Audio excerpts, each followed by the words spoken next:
Hello, and welcome to Point and Drink Adventure, a podcast where we talk about the drinks and the media that we're consuming. I am Pam, and with me, as always, is the lovely Michelle. Hello. I'm so sad Hello. I'm not sitting there now. It's no fun. I know. It's way more fun when we can record in the same room. I know. That's okay. And you can make my drinks, so I don't have to make them myself. I know. I do like the drink you chose this week, though. I am very excited for it. Look how pretty it is. I'm really excited. It's so pretty. Ah. Yes. What are we drinking today? So, word on the street, you've been telling me that you have been watching a lot of Sex in the City lately, where they drink a lot of Cosmos. A lot of Cosmos. Which I don't know why. These women are so, thin and beautiful, and there's a lot of sugar in these things. So I don't know how they're able to, keep the hot they go out for dinner every night, just drinking cocktails, eating out, whatever. Yeah, I don't get it. But so none of them use their own kitchens, whatever. It's fine. I know they eat out for lunch. I swear to God, they have lunches every other day. And every other day. Then brunches. Brunch, lunch, then hot dinners with hot men all the time. Mm-hmm. And then they're still gorgeous. Yeah. And I'm like, and they still have money to pay rent somehow. As writers. And yes. I mean, one of them's a lawyer, and one of them, There's a PR person. She has her own PR company, yeah. Yeah, but then I don't know how you make money as, an art gallery person. Uh-huh. Or a writer who has a column once a week. Yes! A once-a-week column. Once and you buy $400 shoes. No, and live in a beautiful one-bedroom apartment in New York City. Again, it is also rent-controlled, but still. Yeah, it's a lot to, strains believability a little bit. A little bit. But anyway, back to the Cosmos. Back to the Cosmos. Yes. How do we make a Cosmo? How do we make a Cosmo? So Cosmos, you know what kind of surprises me, but I don't understand why with cocktails. When you go researching cocktails and go and looking up the history and such, why can't we figure out who made what when? It's always 7 different people created this thing. And I'm like, okay. I just saw a commercial on, I don't know, somewhere, with Audrey Plaza, and she was talking to a guy, and she's like, what, did you invent the Cosmo? He's like, yes, I did. And it was like, so-and-so Cosmo creator. It's like, oh, it was a Cointreau ad. Yeah, so this guy says he created the Cosmo. I was reading about this. It also was first publication, the first iteration of it in the 1930s. So post-prohibition. So this is not a pre-prohibition cocktail. This is post. And then it became really big and not this variation, but a sort of its initial version of it in the 60s, because everybody loved a cocktail that looked like this in the 60s, apparently, with vodka. And then in the 80s, it was the guy whose name, escapes me, whatever. That was probably in that commercial with Aubrey Plaza. And it was his had more cranberry juice to it and lime juice in order to create a more fruit-forward drink. And then it's just exploded again in the 90s with Sex and the City. So here we are in our Sex and the City selves, because we are single ladies in our 30s.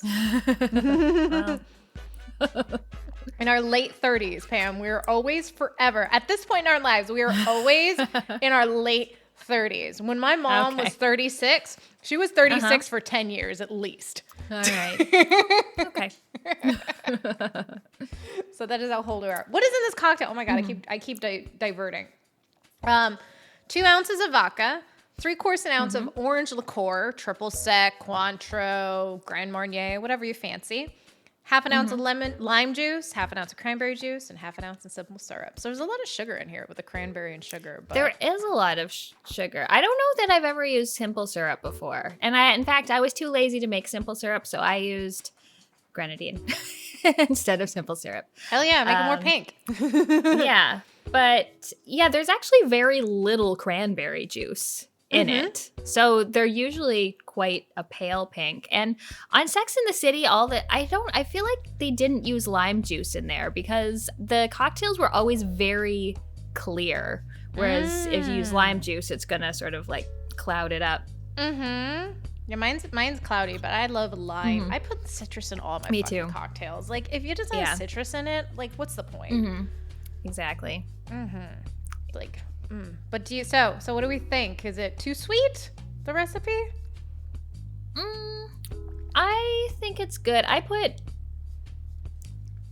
made a double batch, and I used less than an ounce of grenadine. I used maybe like just over half an ounce, so I cut that down a little bit. But no, I like it. I like sweeter cocktails. I find, especially with vodka cocktails, if they're too like strong, especially with vodka, since it doesn't really do anything on its own. I don't like them if they're too strong. So I like a little bit of sweetness to sort of make them go down easier. So I really like this.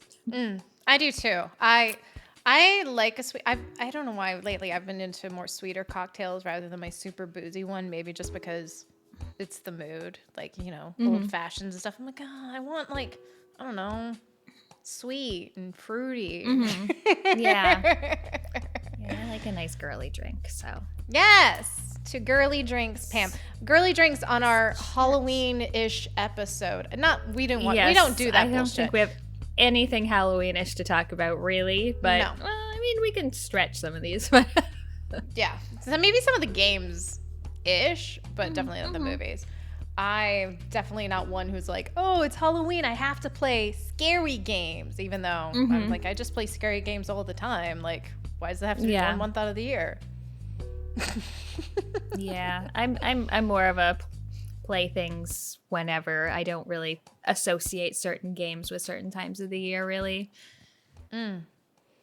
But what have you been watching if it hasn't been scary games, Pam? What you been watching? Actually, as I say that, the first movie I'm going to talk about is a scary movie. Ooh, look at us. Yeah, we had a movie night in the Discord a little while ago, and I watched Prom Night 2, which is like an 80s kind of slasher movie. I was told that it doesn't actually really relate to Prom Night 1. In fact, it wasn't even made as a sequel until the end when they just sort of slapped the name on it. But this is a movie about a prom queen who dies, I think in the like 50s. She's like the most popular girl. She's also just like a real raging bitch. And she cheats on her boyfriend. Her boyfriend pretty much accidentally kills her on stage while she's getting her crown. And her spirit, I don't know, stays in the school. And then years later in the 80s, she sort of takes over another girl who's going for prom queen. And it was really cool because I never knew where this movie was going to go. Ooh. Like everything that happened, I was like, oh, I wasn't expecting that. Oh, I wasn't expecting that. Oh, there's like a weird demon horse in her bedroom. Weird, but kind of cool. That's fun. I kind of like hope that in a scary-ish movie that you can't, it's very unpredictable and such. Yeah. It was unpredictable. It was funny because the lead in it is a Canadian actress who I know from Anne of Green Gables. So it's weird seeing her, like knowing her from that. Her name in Anne of Green Gables was also Prissy Andrews.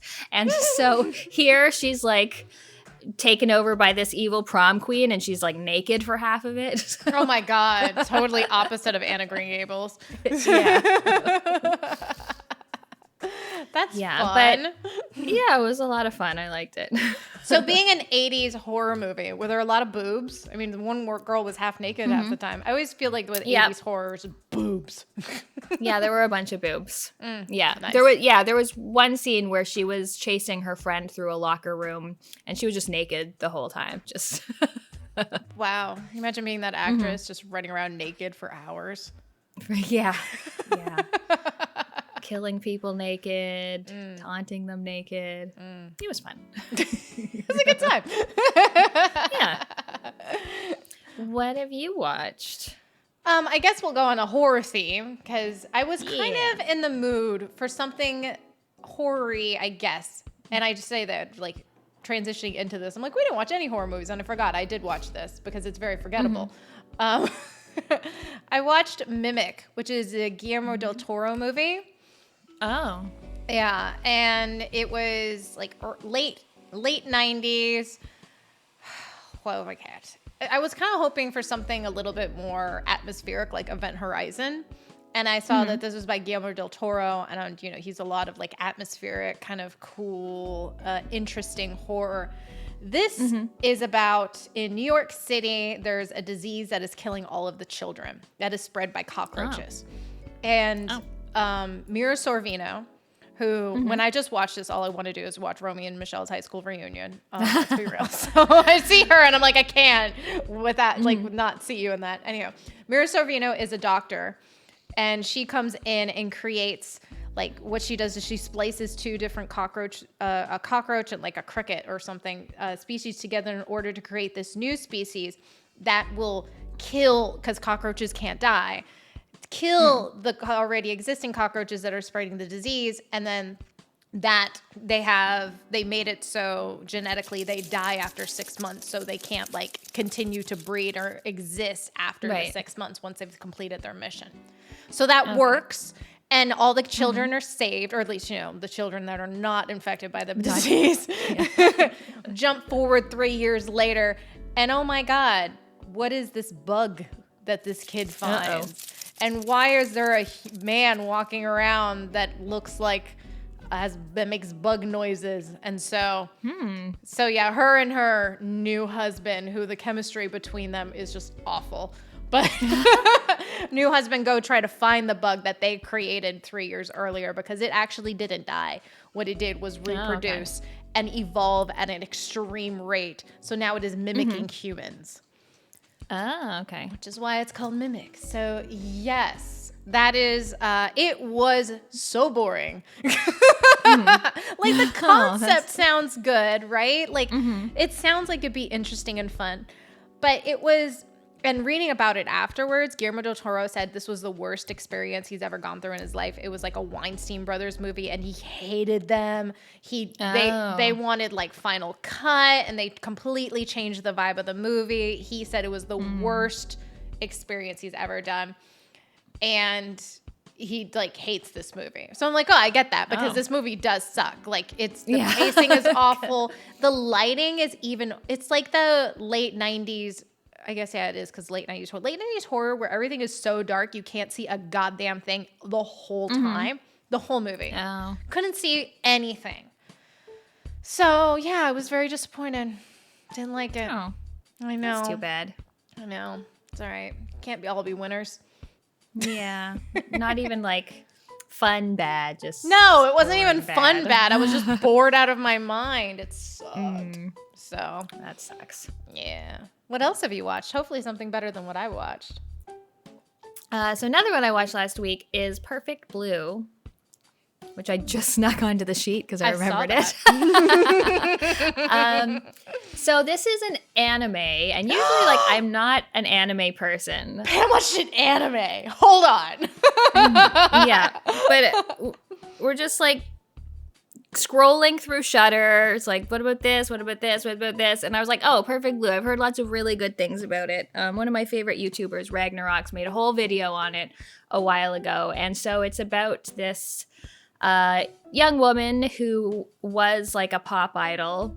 And she leaves her pop idol group to go and try to be an actor instead. And it's about having sort of obsessive fans and like parasocial sort of relationships. And so she is in this series that's like a very sort of adult series. She ends up getting like more away from her like squeaky clean image, and she's in scenes where, you know, terrible things are happening to her, and then she's like doing nude photo shoots and things. So some people don't like this. She finds this blog someone's writing as if it were from her own point of view, but it's things that she's actually doing, and then just sort of like reality starts blurring and she's not sure what's happening. People start dying around her and she's thinking that she's the one that's killing them, and it was really good. Yeah, it was a very well done thing. I feel like I would have liked it better if it were like any other medium. but it was really good still. Oh my god, Pam watched an anime. Hell has frozen over. I love it. I know. What'd you think? Well, besides, I mean, I know you don't like anime, but how was the animation in general? Like, was it very colorful? Did you like the transitions? Did it feel a lot of movement? You know what I mean? Yeah, there was a lot of movement. It was like, I can't really, I don't know. Having a hard time like describing it. It looked kind of, I don't know, fairly typical. I think like it was all, you know, sort of a more realistic style. But then there was a fair amount of, you know, blood and gore. Ooh. Did you watch it in Japanese or English? Or Japanese with subtitles or English? Subtitles. Yeah, nice. That's the way to do it. I feel like so many of those like animes that are dubbed are just like, woof, Yeah. woof. Make it way worse than most of them already are, because there's a lot of trash anime out there. Let's be real. But yay, I'm glad you watched an anime. I'm proud of you, Pam. Thank you. I'm trying new things. Next step, a whole series. Oh my God. Oh, I don't know about that. But, all right. What else have you watched? We watched. We'll go for the first happier one. Happier one. Mermaids. So one night, Pam and I were like watching drag. We were watching drag. And I was like, man, we should watch some more Cher movies, because they're always referencing Cher and drag. And you're like, yeah, I love mermaids. And I was like, I've never seen Mermaids. And you about flipped your lid. So, I was like, okay, let's watch Mermaids. So we scheduled a date, and we had a mermaid date. And Mermaids is about this single mom in the 60s who has 2 children. One's like, what was she, like 14 or 16? Let's say 16. I think she was 15. 15, and yeah, Winona Ryder was 15. At least at the beginning of the movie. Maybe she was 16 by the end of it. God. All right, so she's 15 years old, and then she has a younger sister who's like, let's say 10. She's about 10-ish. And they travel constantly because Cher is a nutcase, and every time she like gets dumped by a boyfriend, they move. So they end up moving to this small town in Massachusetts. And it's pretty much just like their time in Massachusetts, like how they live and their dynamics with the community and stuff. And Cher meets Bob Hoskins, who's the cutest fucking thing on the planet. I love him so much. What a man. What a man. But so it's about Winona Ryder's really the main character, who does a lot of like internal expositioning and such about like, I want to be religious, but all I can think about is sex all the time. Oh my God, this 26-year-old man over here who helps with handyman stuff in the house. I love him. I want him to unclothe me. I'm like, Jesus Christ. What's happening? Yeah, it's just between like, oh my God, don't let me sit on his lap, to just being like praying for piety and like yeah, she's so weirdly religious, it's hilarious. Yeah, but I really enjoyed that movie. I thought it was very well done. Cher looks fucking phenomenal. Even Winona Ryder did a really great job, and she was a freaking teenager in that movie. Everyone was great. It was such and then Christina Ricci, who was just adorable. I think that was her first role, as far as I know. So, yes, she's a little kid who just loves to swim. Baby. She wants to swim the English Channel and break the record for holding her breath. And yeah, they're just like such a cute little family. And Cher is so fabulous. Like all of her clothes and her hair and her makeup, just all of it. And she's just like goes into this little town where everyone looks like a normal person, and she's just like glamour. You know, she is the fucking superstar, like no matter where she goes. And Bob Hoskins is like right on that ass. Oh my God, so fucking cute, Bob Hoskins. I can't get over how adorable he is. He's what a man. I know. It was hilarious how you were reacting to it. It's like, if they break up, I'm gonna cry. If she dies, I'm gonna cry. They broke up. Oh my god, I was gonna fucking lose it if Cher left him and like, oh my god. No, no way. But yes, watch Mermaids. It's great. Don't be like me and not watch Mermaids. Really fun soundtrack too. Great movie. Good suggestion, Pam. I had a good time watching that one. Awesome. What else have you been watching?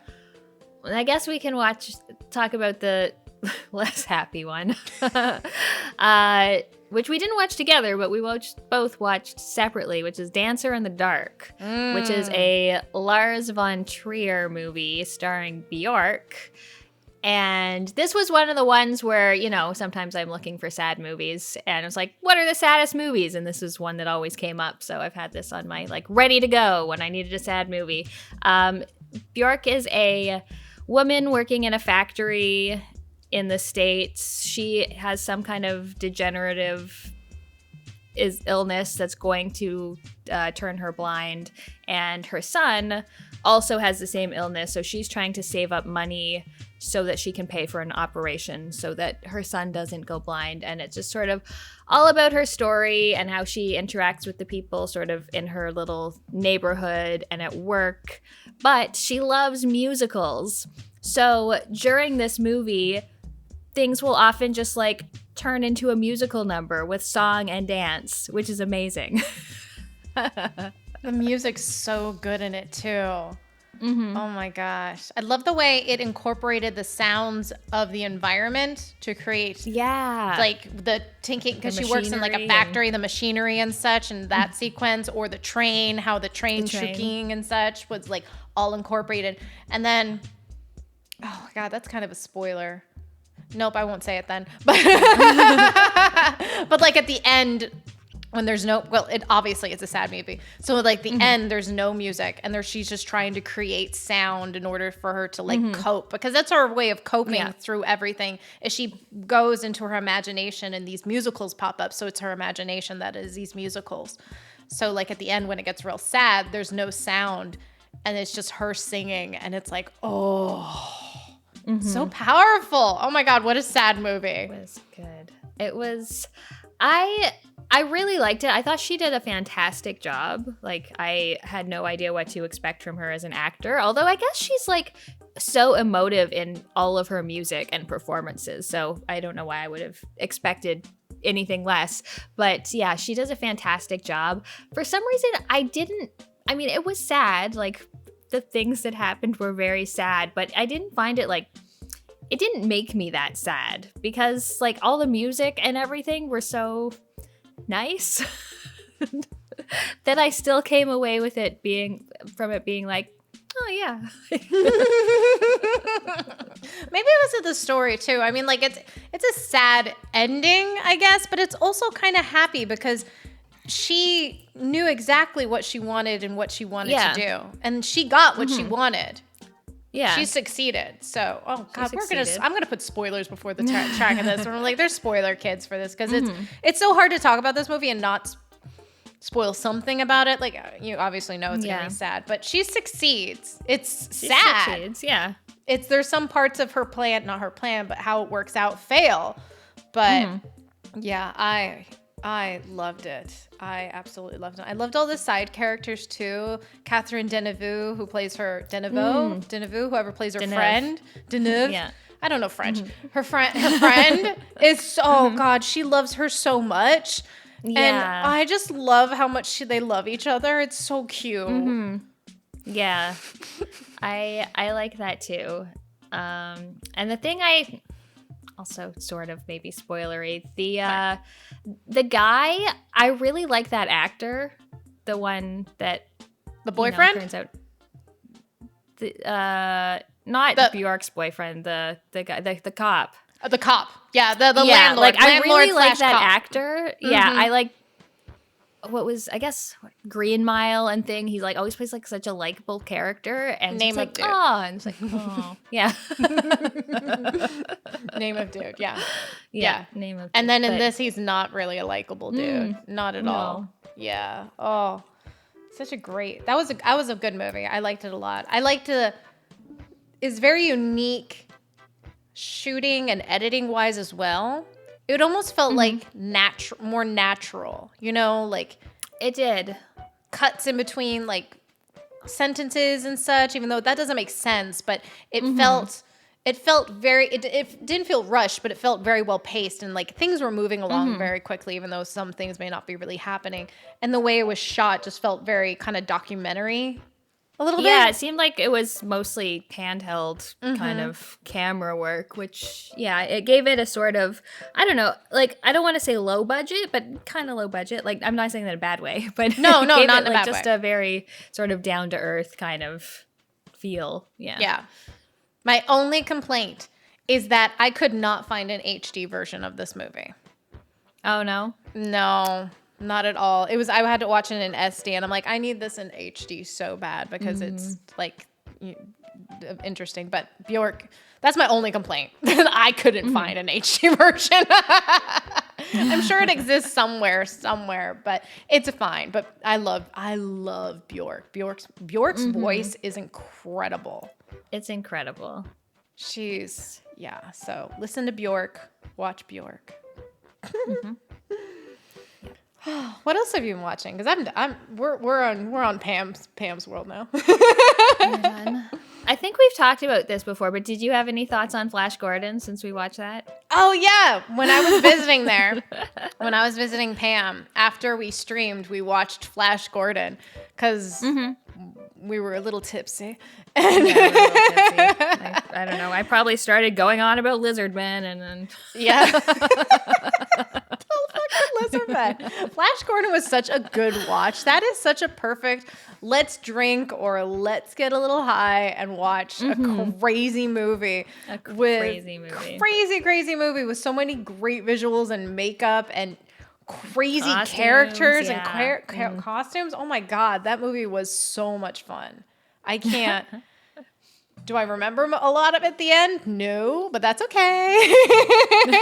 I do remember the lizard people. I do remember that. Excellent. Yes. I have a picture of the lizard people on my phone, so I can just like whip it out and be like, have you seen these lizard people? It's like your screensaver. There's your home screen.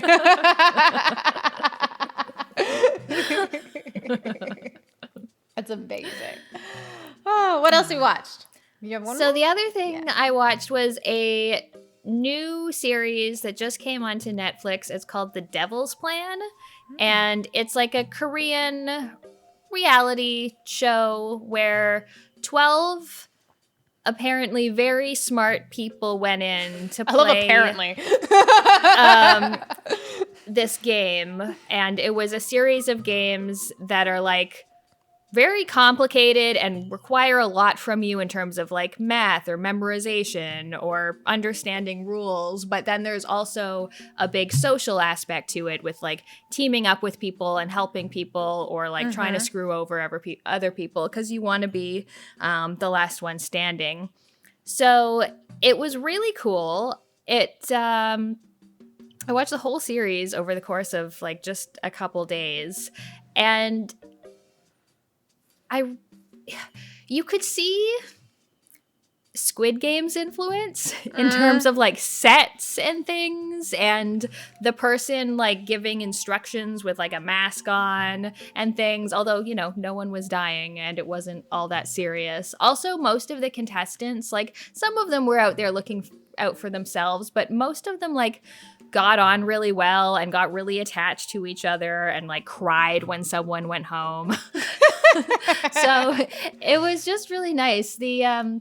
Some of the games, honestly, a few of them, I swear the instructions went on for like 15 minutes. It was like, then there's player, there's this. It's like learning to play one of those, you know, super complicated board games or something. But there's two new games every single week. But it's edited in such a way that it like always ends on a cliffhanger, as opposed to like, well, each episode is like a prize game and then a elimination game. It just sort of like ends it wherever is the most exciting and makes you keep watching for the next one. But I really liked it. I really liked a lot of the players on it. Although some of them, I was like, you haven't done anything. Like, you haven't made any interesting moves. Why are you here? Why are you here? Get out of here. Cool. How many episodes was it? Like 8 or 10? I think 10. Yeah. Yeah. Nice. So, yeah, it was fun. And there was all these like games within the game. Like there was other things to find like while they were in their home base, or the lowest score people every challenge had to go to jail. So there was like an extra puzzle in jail. And ooh, but nobody died. Darn. No one died. No. Everyone lived. That's good. That's good. Interesting. Fun. Well, that's fun. Yeah. Yeah. That's everything we watched. That is everything we watched. Do you want to get a refill? Hell yeah, I do. All right. Refill. Cosmo, out of all the cocktails that have ever been mixed up in this city, you might be the most glamorous. All right. So now we've talked about everything we watched and we have refills. What have you been playing? Well, let's go into the game we both played together in our Wednesday night group. We played Guns, Gore, and Cannoli 2. Have you played the first one, Pam? I didn't play the first one. I have not, no. Okay, so apparently we don't need... I mean, I didn't need to play the first one to get through the second one. I mean, there's probably some story, and so they reference the first one a lot in the game, but pretty much you play a guy named Vinny, who's an New York Italian pizza pasta guy who... I don't know. Actually, I think he's in the mafia, but... or he's in the mafia. Who likes cannoli? I don't know. He likes he talks about eating. I don't know. He's an Italian. Wow. He likes cannolis a lot, apparently. And he is trying to save the world from Nazis, which we love our Nazi shooter and games. Zombies. And zombies. Nazis and zombies. And other mafia. Another mafia. So this is, you can play a bunch of different characters with 4-player co-op multiplayer, and it's pretty much just, I feel like side-scrolling-ish shooter, sort of. It goes vertical in some sort of like a run and gun, kind of. Yeah. But, yeah. It's chaotic, insane. Yep. Very, very bullet spongy enemies. And Yeah. Especially the bosses. Especially the bosses, which could have been upscaled because we did play 4 players, or upscaled, up-leveled or whatever it's called, because we were playing multiplayer. But I found it less frustrating than Broforce, mostly because, this is what I'm going to compare it to just because it was the last kind of sort of game we played similar to that, where you can play a bunch of different characters, a bunch of different guns and such. The button mapping, which you could not adjust, was very difficult to get into. Very strange. Very strange. Like to switch your guns, you had to like left bumper or something, and then like to do something else was like the X, which usually was like wasn't that, or it was just very weird and like to get jump used to. was like a trigger button. Yes. It worked like a twin stick shooter, but usually twin stick shooters are like 360 degrees, kind of top down, whereas this was just a platformer where you had to use the right stick to aim and the left stick to move. But once we got used to it, it was all right. Yeah, but it definitely took a good like 5 minutes once we started the session to be like, oh my god, how do you play this again? Because everything else is the complete opposite of what this game wants to be. But I liked how the camera stayed on your character. It was very nice. Our own individual characters, cameras to follow each of us around. Yeah, that was very nice. And I think we only hit a couple bugs throughout it where like it glitched out and like one person died and they wouldn't revive, that kind of thing. Burger died and he just like they wouldn't revive him. So we anytime as far as we'd go, we would just go back to that first checkpoint because they thought one of us was there. But other than that, I think everything worked pretty well. Yeah, it works pretty well. And we beat it in a couple sessions. I thought it was fine. It was fine. I agree. It was fine. I'm finding it's so difficult to find like Good co-op. good co-op games, like in general, especially 4-player online co-op. Like we've been doing this for what, like 3 years now, and there have been like, honestly, I can probably count on one hand the games that I was like, yeah, I love this, and the rest of them are like, yeah, it's fine. I would never play this on my own. It's fine. Yeah, we need some more co-op games. Game developers, please put Seriously. some out. Don't make your game 3-player co-op. No. No, not 3-player. 4-player co-op. That makes sense. And don't make it a roguelike. Don't make a roguelike. Make it end. Make it have an ending. Yes. Make it playable with 4 people. Campaign. Put it on Game Pass. Yes. Although we'll buy it. We'll buy it if we need to. But we buy fucking Jumanji. Yeah. We'll buy fucking anything. Yeah. So yeah, it was fine. I mean, we hit a lot of fines. Like what we were playing yesterday, Warhammer Dark Tide. We were playing last night, and I was so excited for it, and now I'm so disappointed. So yeah. I'm pretty sure that game doesn't have an ending. I'm pretty sure that's just then we just not just going keep to playing forever. Yeah. No. Yeah. Although I would like to win once. I know, right? Succeed once. We played for at least 2 hours last night, and we did not beat a single. We did not beat a single mission. Level. The missions were, first of all, really long. Like 2 of them, we probably played for half an hour and then just wiped what I'm assuming is the end. I hope was the end. Might have been. Maybe another 20 minutes after that. You never know. Yeah.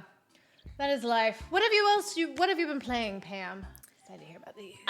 So I finished Sherlock Holmes: The Awakened, which is a game I started I don't know, probably in the spring at some point. I really love Sherlock Holmes games. Frogwares makes a bunch of them, and they sort of tweak and adjust the formula of them with every game. And I think that this is the best one that they've had in a while. It is sort of Lovecraft inspired, which I'm kind of getting bored of. But if I take away the whole story and look at it chapter by chapter, which is how my favorite Sherlock game was just a series of small cases instead of one big case. It worked really well. It's got very good investigation things. You have to go in and find all of the pieces of evidence, and then you can pin a piece of evidence to relate it with something else or ask someone else about it when you're going through the world. And in this one, it's open, but small contained areas that are opened.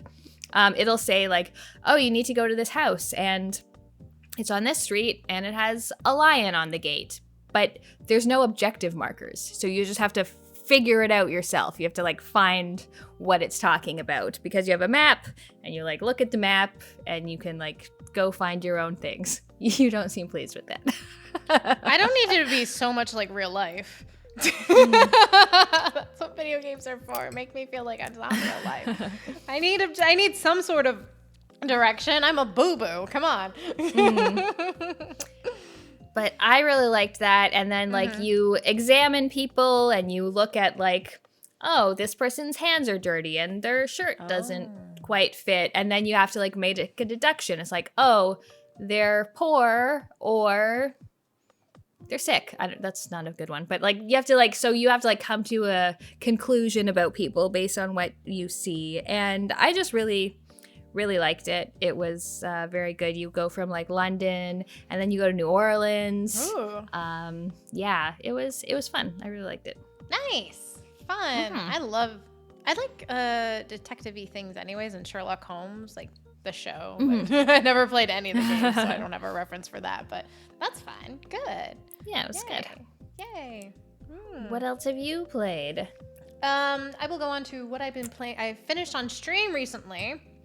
Still on my Resident Evil expedition, almost through all of them. I finished Resident Evil 3, the remake one, on stream recently. Took me a couple sessions, but I don't know why people hate it so much. It was fun. It was, it's about Jill in Raccoon City running her hot ass through Raccoon City trying to escape, and she meets up with sexy Carlos, and they flirt a little bit with each other, and he's got amazing hair. You want to talk about gorgeous hair? Oh my God, this man has a poof on top of his head that I'm just like, can I even run my fingers through that baby? It's very poofy. Very poofy. We have pictures of it in our Discord. I know, apparently we do.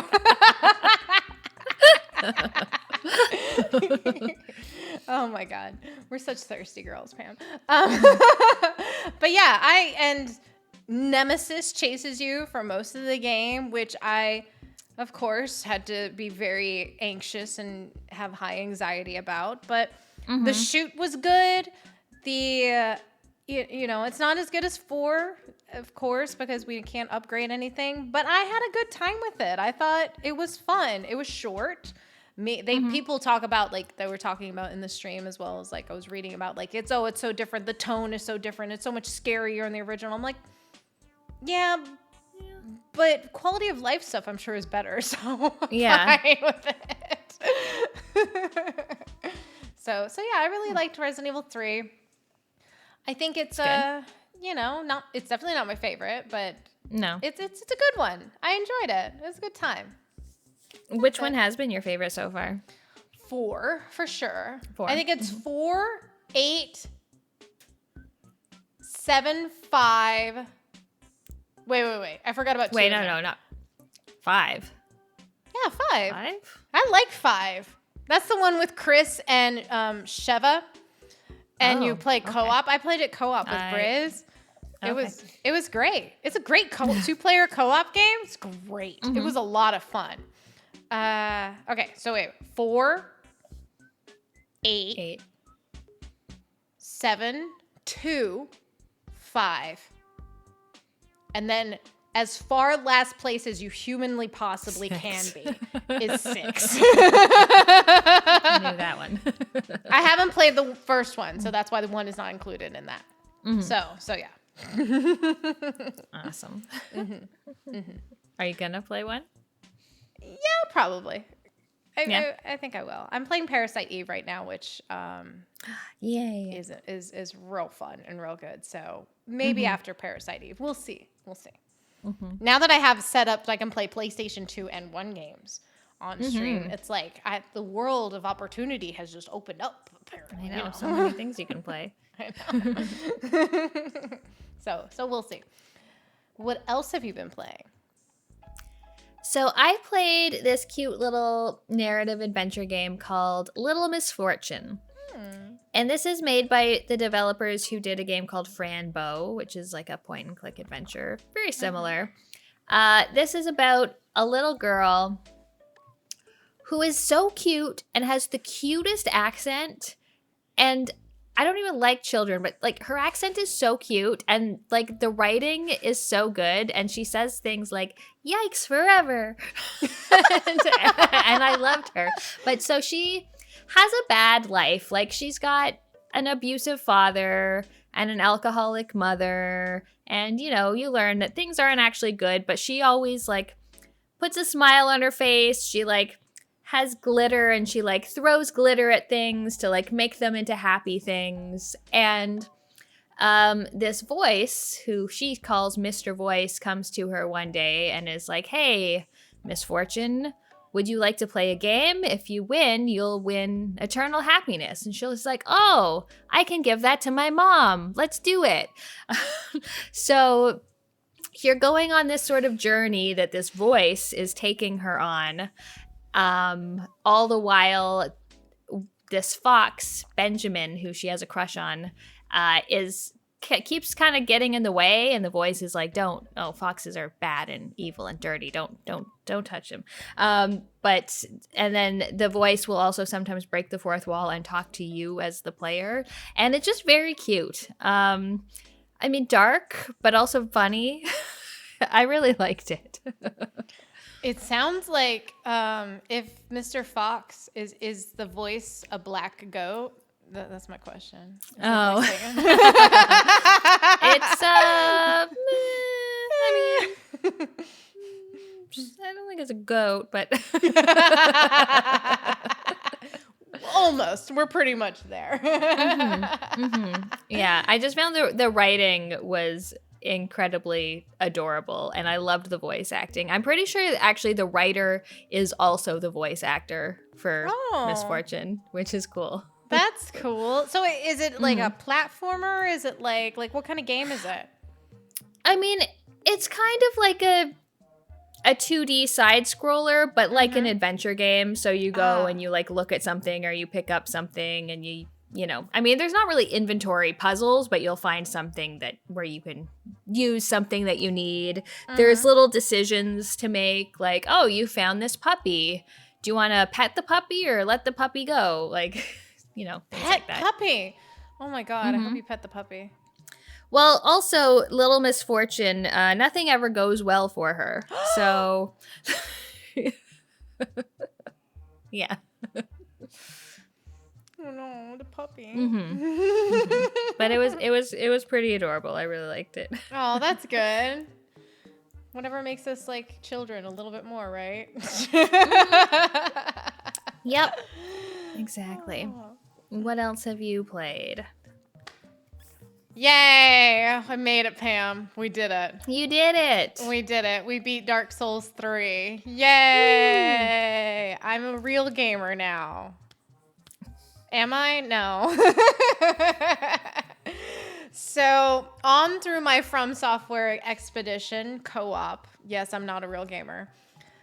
Dark Souls 3 was amazing. It's so good. I love it so much more than 1 or 2. Oh my God, it's so good. I loved it. The atmosphere was great. Even the story. My hot girlfriend is great. Oh my God. All the outfits. The bosses are so good. Bosses are so good. Oh my God, the dancer box. I know you didn't play the DLC. The dancer is my favorite. The dancer was so good. I wasn't even mad dying all the time sometimes because I was like, I loved it. So I played through that and the DLC. And the DLC has my favorite boss. And we were playing co-op through all like there's 3 of us. So we all beat the boss 3 times over, which is great because you experience it 3 times. I was so happy and sad when we completed all 3 of them, but so happy just playing through the DLC end boss. It was so much fun. Seriously, Pam, you have to play the DLC because if you like the dancer, it's like a similar kind of boss where you're just like you once you get the move set and you start dodging the bitch and you're like, oh my God, come at me, bitch. Come on. You try to hit me. I couldn't even get to a boss in the DLC. I got there and these dudes were like shooting arrows at me and there were wolves and I was like, fuck this. I'm out. Yeah. Absolutely terrible, especially that first half of like not playing that co-op. I would have totally copped out, but the ending is so good.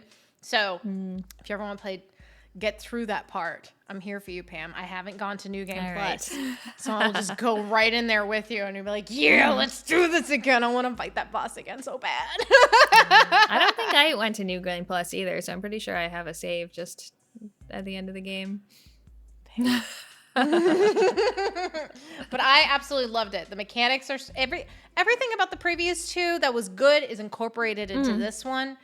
The moveset is good. Everything's just like a little bit faster, a little bit more agile, like a little you get the fast travel immediately. So good. So great. Yeah. I actually somewhat comprehended the story at this point. Like playing I didn't. know. Do I really get it? No. Did I complete any storylines? Absolutely not. There was 0 people left at my Firelink Shrine at the end.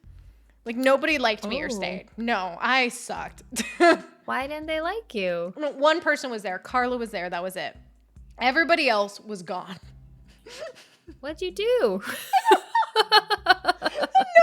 liked me. I had to go find people's like armor that was just laying dead there. I was like, oh my God, why did nobody? I apparently did not do well this game playthrough, at least for, in terms of characters staying in my surviving. So like at the very end of the game, I was like, you know what? We're here. Nobody's here. I just went off and killed the 1 NPC that was there. I'm like, we're empty now. This is how we live. But yeah, love Dark Souls 3. I don't know how I'm going to feel the void after this. I mean, they keep talking about playing Elden Ring again, and I started Elden Ring, and I was like, I don't know now. You know what I mean? Just like, it's so big. It's so big. It's so big. I don't know if I can do it again right now. Maybe like Lords of the Fallen or something, or I don't know. Lies of P doesn't have co-op, does it? No. I started that a tiny bit. I just like, what am I going to do to fill the void? Just go back to Bloodborne? Okay. Go play DLC with Dark Souls with you? Okay. But yeah. I actually looked, and I don't even have Dark Souls installed on my Xbox, so I have to reinstall it. That doesn't seem like a problem. Does Bloodborne have co-op? Yes. Because I saw that they announced the slim PS5, which does not look very slim. It's not. It doesn't look slim at all. And still looks really ugly. That fucking ugly thing over there. Yeah. Real fucking ugly. But yeah. Yeah, Bloodborne was co-op. I mean, do you think I can get through any of these games not co-op, Pam? Absolutely not. Oh my God.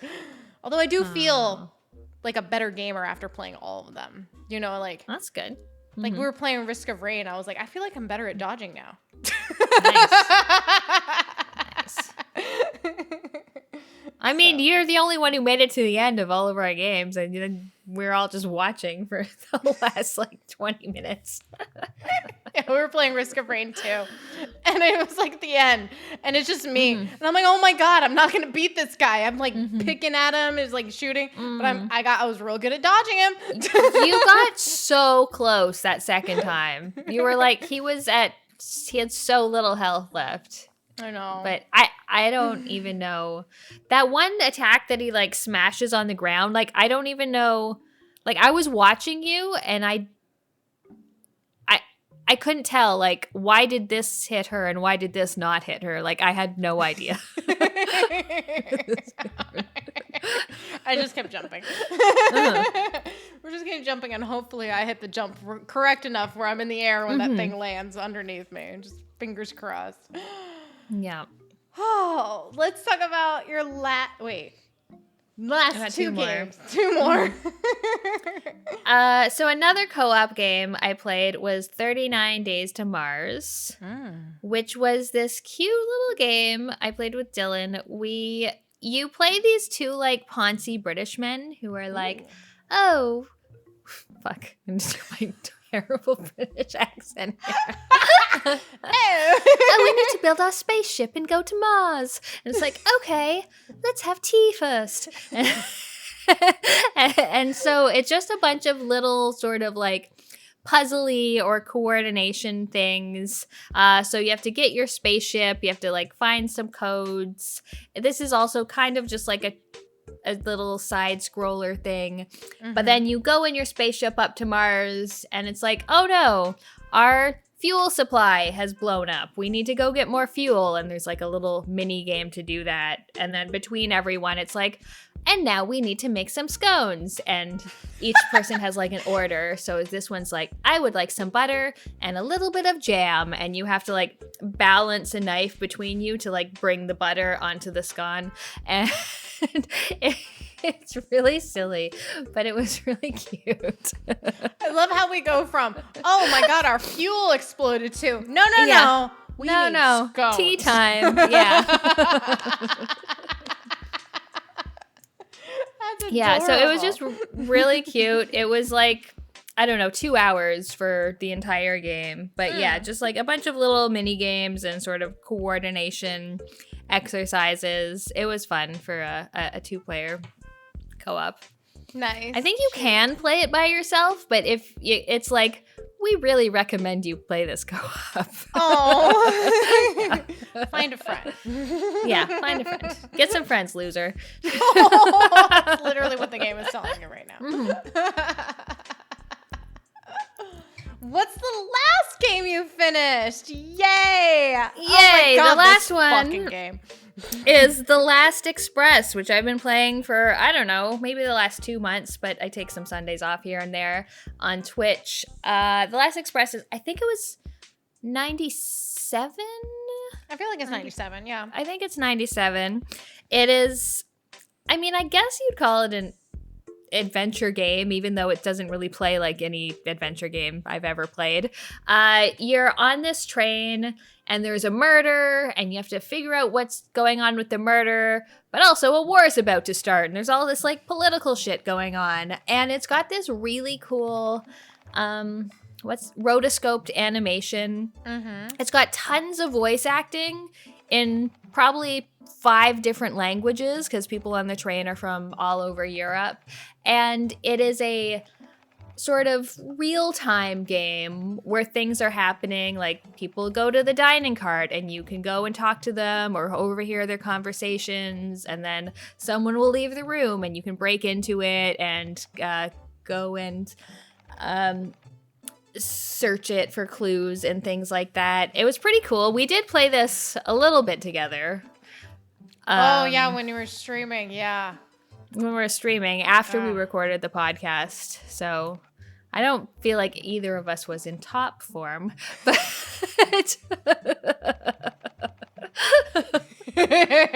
top adventure game puzzle solving form. But that game is it's so ridiculous sometimes. Sometimes you're just like, it the fuck game.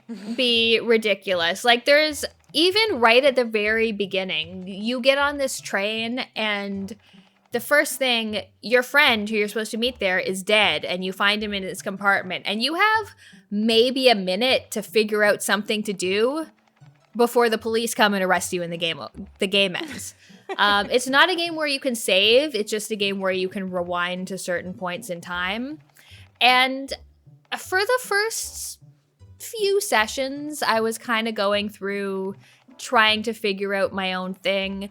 As it got closer to the end of the game, I was like, I just need a walkthrough because I'm not going to retry this thing over and over and over again. But the story went some interesting places, and I feel like the game is very just technically impressive, though when I got to the end of it last stream, at the beginning there's this like golden egg thing that you get. The Fabergé And so egg? I got it. Yeah, I got it and I gave it to this guy. And at the very end, he's like, okay, now close the egg. And then the train blew up. And it was like, well, the game is over. And I found out that I was supposed to pick up the golden whistle that was in the same case as the egg. But I never did that. And I was like, well, fuck it if I'm going back 6 hours to pick up the whistle so that I can get the actual ending. Game is over. We beat it. Like, we're done. Are you serious? I'm serious. So if you rewound 6 hours, you had to replay the 6 hours to move forward. Yes, and those 6 hours included at least 3 combat sections, which are those combat ones. No, yeah. No. I had to leave by the end of your stream, but I saw the combat one and was like, this is bullshit. Yeah. Because I was thinking, like, honestly, it wouldn't have been that long if I had skipped the cutscenes. It wouldn't have taken me that long, but then I was like, oh no, but then there's these 3 combats. I'm not doing that. This is just the end we get. We die at the end. That's how the game ends, everyone. Well, we did it. YouTube, the other endings. Have fun. Exactly. That's so disappointing. From 6 hours ago, you missed a fucking whistle. God, games. Yeah, I didn't pick up the whistle. Yeah, there's obviously some like quality of life things that could be way better. Like when I started up again, I was holding this briefcase.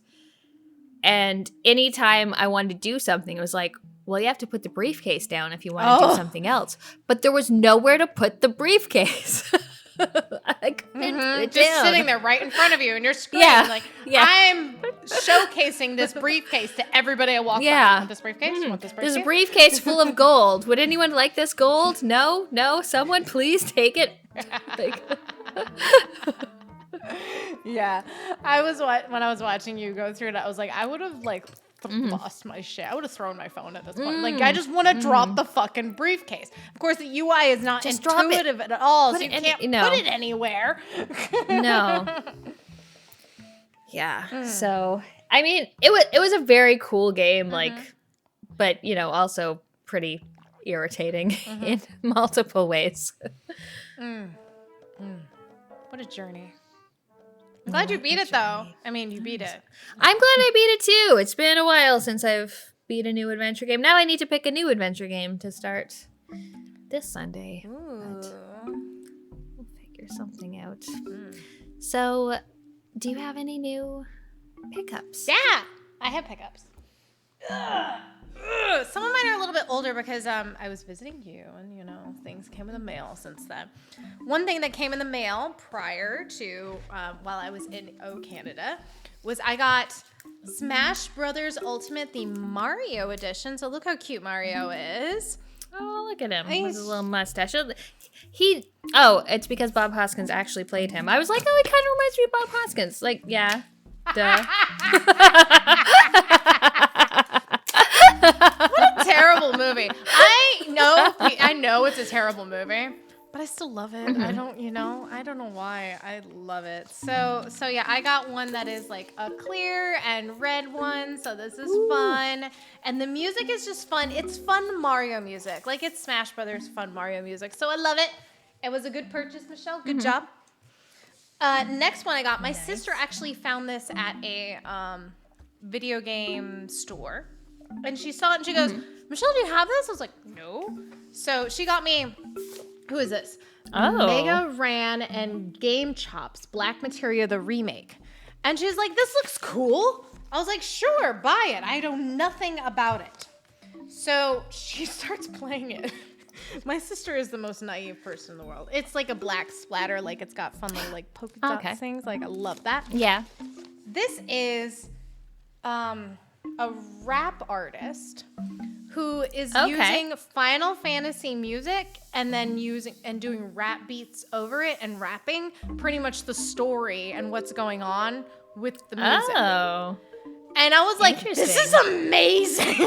My sister's like, it sounds like Eminem. I'm like, Betsy, clearly you do not listen to rap music because it sounds nothing like Eminem. She's like, well, I don't know. I'm dumb. I'm like, yes. But it's so freaking fun because it is. Oh, that's cool. It's fun. It's Final Fantasy music that is rap music. Mm-hmm. Fuck yeah. I love it. And then I had to copy Pam. And I had to get Bastion. Yeah. I was only able to get the black, so this isn't a fun one. It's just the black vinyl. But yeah, I got Bastion. I'm pretty sure mine's just, I don't, do they have other ones? They did when they did the reprint, they did have other ones, but I just got black, which is fine. Oh, okay. Yeah, I think my original is just black. Yeah. So I need to play more of these games. They just need to be not on Switch. Like, I really want to play Transistor, but I don't want to play it on Switch. And I don't, what's Pyre? I don't even know if Pyre's on Xbox. Pyre is PlayStation 4 and Steam. Okay, so I could play it on my PlayStation 5. So I could do that. Yeah. But, yeah, I really need to go play the other games. Yeah, because I loved just Bastion. Switch and, loved it. And PC. Yeah. Yeah. So, great music. Yeah. I really started listening to a lot of Darren Korb and Ashley Barrett playlists. Oh my god, they're so good. I love them. They're so good. I love them. I love Darren Korb. And anytime Ashley Barrett's on it, I was like, yeah. Yeah. So good. I love her voice and just it's so So yeah, those are my newest acquisitions. I've pre-ordered a bunch since then, so here we go. Okay. Michelle's out of control. What do you picked up? So, as everyone knows, maybe, I've been selling most of my collection, but that's also put into focus things that I would like to have in my collection. So, when we were at Retro World Expo, there was 2 PS1 games I was looking for. I was looking for Incredible Crisis and Board Game Top Shop, and no one had them. No one had them at all. And then we went to the Barry Game Exchange where we were selling, and no one had the games at all. And then I made a video talking about what games I was looking for. And my friend Miles, who was selling a lot of his collection, was like, hey, are you looking for Board Game Top Shop? I was like, yes. And then he was like, here you go. That's what friends are for. That's what friends are for. So yeah, so now I have Board Game Top Shop. So it is like a multiplayer board game where you buy, so it's kind of Monopoly-ish. And I love board games. So yeah, so this was like the first game that I guess first retro game I've gotten in a little while. So I'm very excited to play this. I wonder if you need multiple controllers. It says 1 to 6 players. You can definitely not have 6 PlayStation 1 controllers. But absolutely you probably not. just pass it around, I'm guessing. Yeah. I'm guessing you just pass the controller. Yeah, but so yeah, I'm very excited about that. And then my friend Mel, for my birthday, got me this, which is the Hollow Knight piano collections, which I love this artwork. I mean, you know, I love Hollow Knight, but I just love how everyone's just like watching the piano being played. It's so cute. It's so cute. The inside is cute too. I have that one too. I love it. I love it. Inside's like a book, right? Yeah. Oh, is it attached? Oh, yeah, it's attached. Yeah, so it's got like the people playing the music. Oh, okay. I assume this book like came out, but no, it does. It does not. And it's got then, beautiful like, all this, artwork like, in it. Grim It's Troop, so like, good. this beautiful artwork. I think it's like a red. Ooh, you got the red one? Ooh, I love it. So very excited about that. I feel like, do I have all the Hollow Knights? I feel like there might be one Hollow Knight I don't have. I've got the regular one. I've got the Grim Troop. And this one. Is that it? That might be it. I don't know. But yeah. I don't know why I feel like there's one more. Just because I feel like there's one more, there's too. one more, but we'll get it. I think we'll there get might it be eventually. one more. But yeah, we'll get it eventually. But yeah, so this is the first vinyl I've gotten in a long time. I still have like, I don't know, I think just one pre-order going. You're so much better than Yes. I only buy things if I like the music and have played the game. So me. Oh, I'm the complete opposite. I just buy things. yeah. Yeah, it's a problem. All right. Is that everything? That is everything. Yay. Look at us. And we finished our second drink so that we can refill after this. Our and second drinks. do something else. Yep. Well, thank you everyone for listening. If you want to talk to us, you can leave us a comment on this YouTube video. If you're not listening to the YouTube video, go to the YouTube and leave us a comment. That's best place to talk to us. We do also have a subreddit at r/polymedia. You can also talk to us there. And if you like what you heard here, you can go check out some more fun podcasts over at polymedianetwork.com, who is like our happy little group of friends who we all hang out with and stuff. So yeah, go check those things out, kids. And drink well, my friends. Cheers. thanks for listening. We'll see you next time. Bye-bye.